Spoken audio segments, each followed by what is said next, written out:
4-star property.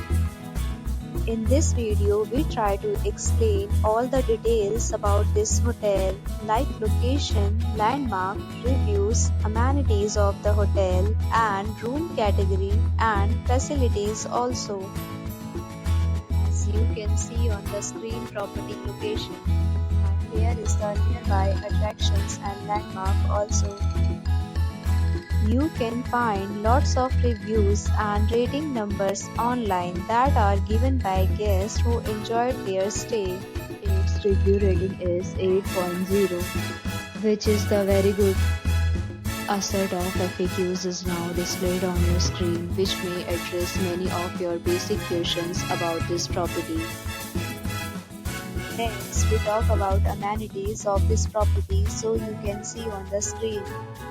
Guests will be required to present photo ID at check-in. The property accepts major credit cards and reserves the right to temporarily hold an amount prior to arrival. The location of the property is fine and guests love to enjoy the surroundings.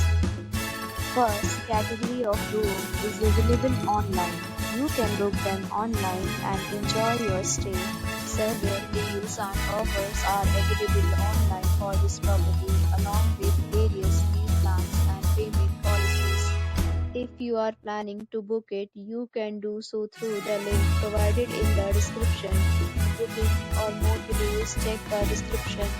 If you have a problem with booking a room in this property, then you can tell us by commenting. They will help you. If you have already checked out from this property, please share your experience in the comment box. If you are new on this channel or you have not subscribed our channel yet, then you must subscribe our channel and press the bell icon so that you do not miss any video of our upcoming property. Thanks for watching the video till the end. So friends, will meet again in a new